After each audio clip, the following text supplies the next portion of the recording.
ഇന്നലെ രാവിലെ ഞാൻ ജബലാലിൽ നിന്ന് ഫോൺ ചെയ്തപ്പോഴും പൽപ്പിന്റെ ചേച്ചി എന്നോട് പറഞ്ഞതാ എയർപോർട്ടിൽ വരാമെന്ന്. സത്യം പറ മോനേട്ടാ, ഇതിനിടയിൽ എന്തെങ്കിലും വഴക്കോ പിണക്കോ എന്തെങ്കിലും ഉണ്ടായോ? ഒന്നും ഉണ്ടായില്ല. പിന്നെ എന്തുകൊണ്ട് പൽപ്പിന്റെ ചേച്ചി പിള്ളേർ എന്നെ റിസീവ് ചെയ്യാൻ എയർപോർട്ടിൽ വന്നില്ല? നമ്മൾ വീട്ടിലേക്കാണല്ലോ പോകുന്നത്. അത് ശരിയായൊരു ഉത്തരവല്ലല്ലോ. അതൊക്കെ പോട്ടെ, ഒരുക്കങ്ങളൊക്കെ ആയോ? എനിക്ക് 3-4 ദിവസം മുമ്പ് വേണമെങ്കിൽ വരാമായിരുന്നു, പക്ഷെ ഞാൻ വേണ്ടെന്ന് വെച്ചു. വന്നാൽ ചിലപ്പോ എന്റെ കൺട്രോള് പോയി ഒന്നവളെ കാണണമെന്ന് തോന്നിയാലോ. ഫോട്ടോ ചിക്കൻ മസാല വീണപ്പോ തന്നെ ഞാൻ വിചാരിച്ചു ഇതൊരു പുതുമയാവട്ടെ.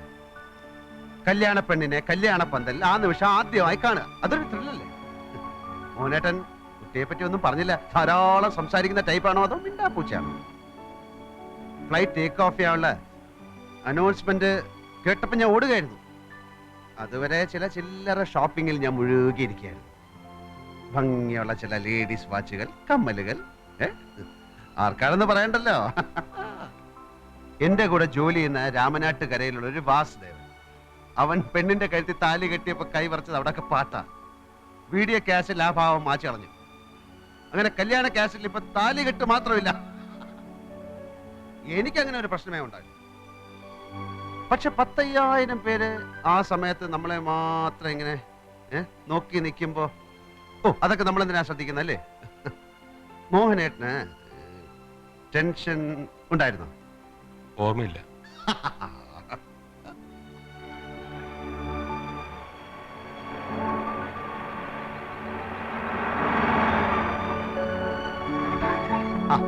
ഞാൻ വെറുതെ ഓർത്തു കാറ് വന്ന് നിൽക്കുമ്പോ ആദ്യം കാണുന്ന അമ്മാവനെ ആയിരിക്കും. എന്റെ യാത്രയൊക്കെ സുഖമായിരുന്നോ?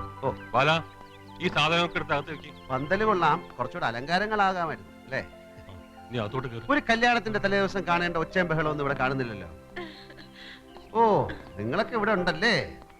നിങ്ങക്ക് ഇളയച്ചനോടുള്ള പഴയ സ്നേഹമൊക്കെ പോയി. എന്താ എയർപോർട്ടിൽ വരാത്തെ? അതിന് ശിക്ഷയുണ്ട്. ചോക്ലേറ്റ്സ് ഉടുപ്പൊന്നും തരില്ല. എവിടെ അമ്മ? റൈറ്റ് ടൈമിന് ഫ്ലൈറ്റ് എത്തിയോ? കുശല പ്രശ്നങ്ങളിൽ എനിക്ക് തൽക്കാലം താല്പര്യമില്ല. പൽപ്പിനി ചേച്ചി എന്നെ വഞ്ചിച്ചു. മാധവിയമ്മ കുറച്ച് ചായ ഹീറ്റർ ഓൺ ചെയ്തിട്ടുണ്ട്, ചെന്ന് കുളിക്ക്. ഈ തണുത്ത സ്വീകരണത്തിന്റെ അർത്ഥം എനിക്ക് മനസ്സിലാകുന്നില്ല. അറിഞ്ഞോ അറിയാതെ ഞാൻ എന്തെങ്കിലും തെറ്റ് ചെയ്തോ? ഇവരൊന്നും കഴിച്ചിട്ടില്ല കേട്ടോ. ബ്രേക്ക്ഫാസ്റ്റ് എടുത്ത് വെക്കി. 10-32 വർഷമായിട്ട് സ്ഥിരമായി ബ്രേക്ക്ഫാസ്റ്റ് കഴിക്കുന്നതാണ് ഞാൻ. അതുകൊണ്ട് അത് കളാ. എന്താ കല്യാണത്തിന് ആരെ ക്ഷണിച്ചില്ലേ? നമ്മുടെ അടുത്തുള്ള ആൾക്കാരെ പോലും കാണുന്നില്ലല്ലോ. അത് ഒരു യാത്ര കഴിഞ്ഞ് വന്നതല്ലേ, പോയി കുളിച്ചിട്ട് വാ. കുളി ഇത് കേട്ടതൊന്നും ദുബായിന്ന് ഞാൻ ഇവിടം വരെ വന്നത് കുളിക്കാനാണ്. കുളിച്ചേക്കാം.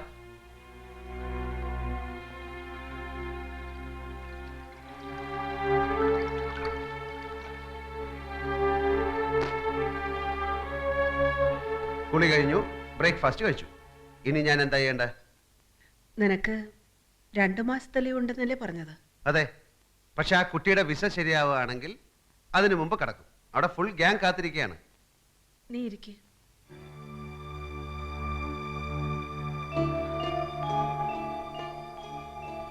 എല്ലാം ശാന്തമായി ക്ഷമയോടെ നീ കേൾക്കണം. ഒന്നും സംഭവിച്ചിട്ടില്ല എന്ന് തന്നെ വിചാരിച്ചാൽ മതി. അല്ലെങ്കിൽ സംഭവിച്ചതൊക്കെ നിന്റെ നന്മ കൊണ്ടാണെന്ന് കരുതിയാൽ മതി. കല്യാണത്തിന് ശേഷമായിരുന്നെങ്കിൽ എന്തായിരുന്നു എന്റെ സ്ഥിതി?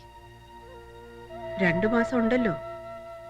പത്മിനി ചേച്ചി നിനക്ക് വിശ്വാസം ഉണ്ടെന്ന് അറിയാവുന്ന കൊണ്ട് പറയാണ്. ഇതിനേക്കാൾ നല്ലൊരു പെൺകുട്ടിയെ നിനക്ക് ഞങ്ങൾ കണ്ടുപിടിച്ചു തരും. ഇന്നലെ രാത്രി ഫോൺ വരെ ഉണ്ടായത് അവരുടെ വീട്ടിൽ നിന്ന്. ആ കുട്ടി മറ്റാരോ ആയി സ്നേഹത്തിലാണെന്നും അയാളുടെ കൂടെ ആരും അറിയാതെ ഒളിച്ചോടി പോയിരുന്നു.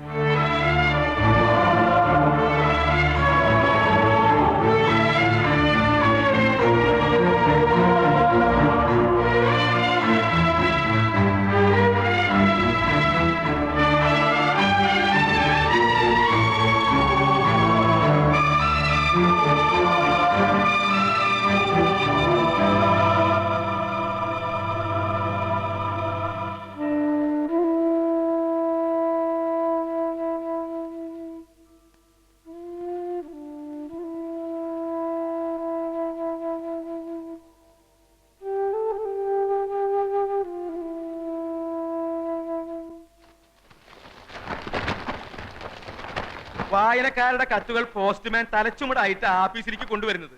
അതിൽ നിന്ന് കുറച്ച് ഞാനിങ്ങ് എടുത്തു. എല്ലാവരും ഞെട്ടിയിരിക്കുക. സാഹിത്യകാരന്റെ ദുബായ് ഫ്ലാഷ് ബാക്ക് കലക്കിയിട്ടുണ്ടെന്നാണ് എഴുതിയിരിക്കുന്നത്. ഇനി ഈ കഥ എങ്ങോട്ട് പോകുമെന്നാണ് എല്ലാവർക്കും അറിയേണ്ടത്. വായിച്ചു നോക്ക്. ഏത് തെണ്ടിയുടെ കൂടെയാണ് യക്ഷി ഒളിച്ചോടിയത്? ഒളിച്ചോടിയിട്ട് അവർ കല്യാണം കഴിച്ചോ? കല്യാണം കഴിച്ചെങ്കിൽ അവനിപ്പോ എവിടെ?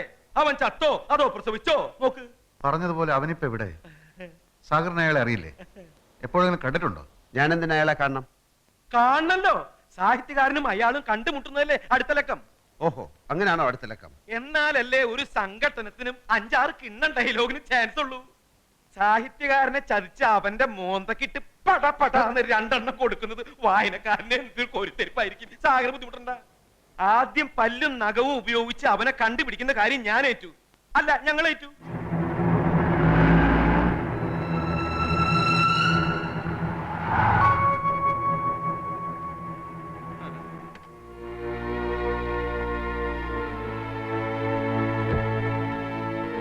ഞാൻ മഞ്ചാടി വാരികയുടെ മുതലാളി മാമച്ചൻ. മാമച്ചൻ മുതലാളി എന്ന് വിളിക്കും. ഇത് തഹസിൽദാർ രാമകൃഷ്ണൻ. വിശേഷിച്ച് വിശേഷിച്ച്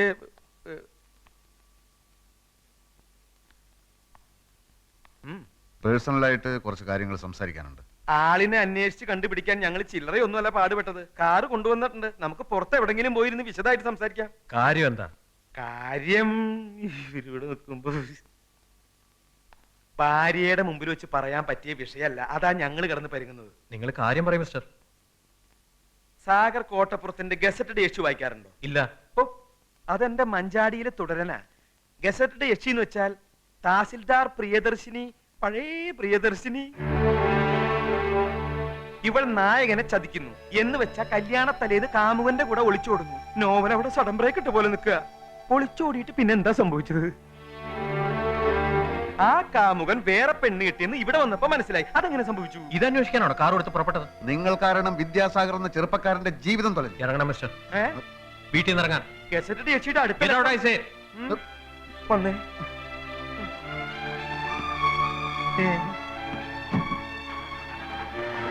വണ്ടി വിടറോ.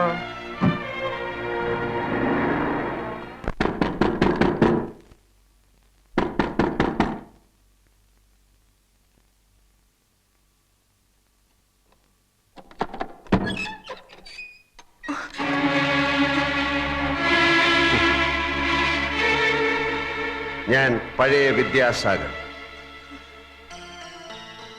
കണക്കുകൾ തീർക്കുന്നതിന് മുൻപ് എനിക്ക് ചില കാര്യങ്ങൾ അറിയാനുണ്ട്. ഇരിക്കൂ. ഇരിക്കൂ യക്ഷി. എല്ലാ തെറ്റും എന്റെ ഭാഗത്താണ്. കേസ് പിൻവലിച്ചാലും മാപ്പ് പറഞ്ഞാലും അതൊന്നും ചെയ്ത തെറ്റിനുള്ള ശിക്ഷയാവില്ല.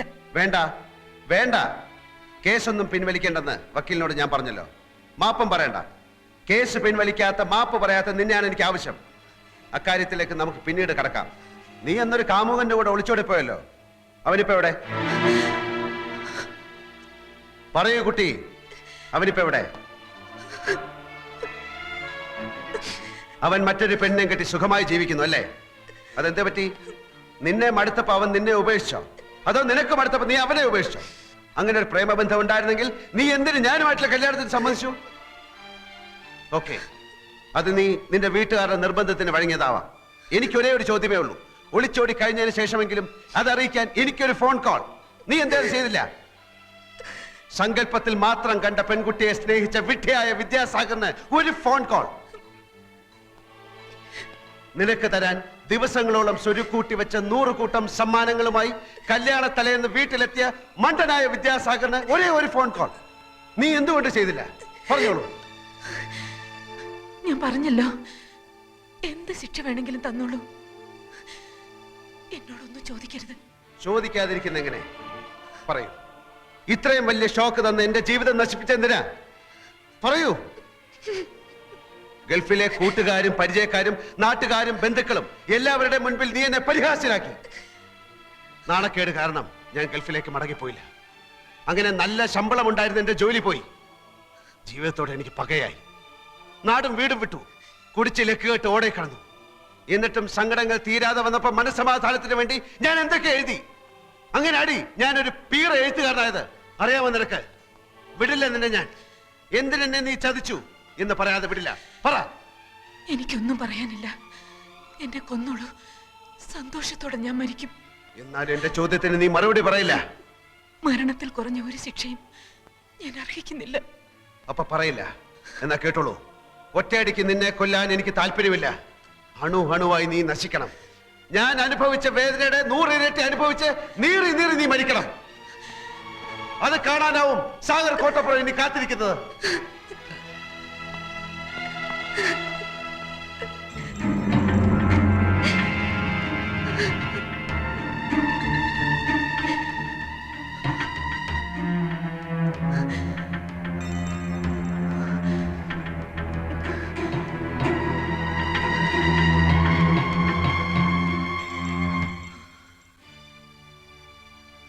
ഇല്ല, ആരോടും പരിഭവമില്ല, ആരോടും യാത്ര പറയാനില്ല. ചിരിച്ചുകൊണ്ട് ചതിക്കുന്നവരുടെ ഈ ലോകത്ത് ഇനി വയ്യ. ഇതോടെ എല്ലാം അവസാനിക്കട്ടെ. അജ്ഞാതനായ ആ നല്ല ചെറുപ്പക്കാരന്റെ മുമ്പിൽ കഴുത്ത് നീട്ടിക്കൊടുക്കാനുള്ള മനക്കരുത്തില്ല. അതൊരിക്കലും ഉണ്ടാവില്ല. മാപ്പ്. എനിക്ക് താങ്കളെ അറിയില്ല, താങ്കളുടെ സ്വപ്നങ്ങൾ അറിയില്ല. പക്ഷേ മനഃപൂർവ്വം താങ്കളെ വഞ്ചിക്കാൻ ആര് നിർബന്ധിച്ചിട്ടും പ്രിയ ഒരുക്കമായിരുന്നില്ലെന്ന് മാത്രം എന്നെങ്കിലും താങ്കൾ അറിയുക. അത് മാത്രം മതി.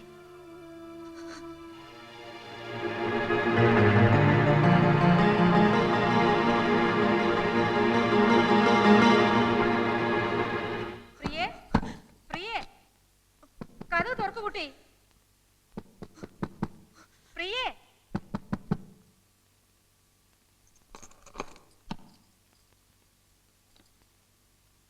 ആഹാ, നീ എന്താ റെഡിയായില്ലേ? ഞാൻ റെഡിയായി. ഇങ്ങനെയാണോ റെഡിയാവുന്നേ? കുളിച്ചിട്ടില്ല, വേഷം മാറിയിട്ടില്ല. റെഡിയാവാൻ അതിൻ്റെയൊക്കെ ആവശ്യമുണ്ടോ? എന്താ ഈ കുട്ടി പറയുന്നേ? എത്ര നേരെ ഞങ്ങളൊക്കെ വെയിറ്റ് ചെയ്യുന്നു. ഇന്നെങ്കിലും ആഭരണങ്ങൾ എടുത്തില്ലെങ്കിൽ ഇനി എന്നാ? ഇനി ആകെ 4 ദിവസമുള്ള കല്യാണത്തിന്. അതെപ്പോഴും ഇങ്ങനെ ഓർമ്മിപ്പിക്കണമെന്നില്ല. സാരമില്ല, ഞങ്ങൾ വെയിറ്റ് ചെയ്യാം. മോള് വേഗം റെഡിയായാൽ മതി.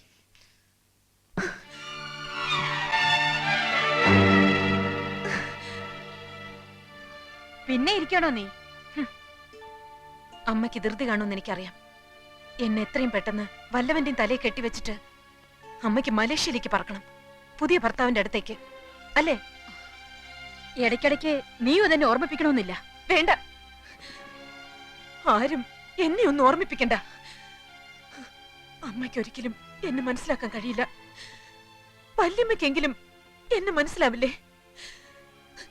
ചെറുപ്പം മുതൽ എന്റെ വിഷമങ്ങൾ പറയാൻ വല്യമ്മല്ലേ എനിക്കുണ്ടായിട്ടുള്ളൂ. നിങ്ങളിപ്പോ ഇവരുടെ ഭാഗത്താ. മോളെ, നിന്റെ നന്മയ്ക്ക് വേണ്ടിയില്ലേ ഞാൻ. നന്മ അറിഞ്ഞുകൊണ്ടൊരു മനുഷ്യനെ വഞ്ചിച്ചിട്ട് എനിക്കെന്ത് നന്മ കിട്ടാനാ? വേണ്ട, എനിക്ക് വേണ്ട ആ നന്മ. എന്നെ ആരും നിർബന്ധിക്കണ്ട. നിർബന്ധിച്ച അനുസരിക്കില്ല ഞാൻ. മോളെ, No. എല്ലാരും പൊയ്ക്കോ, പോകാൻ.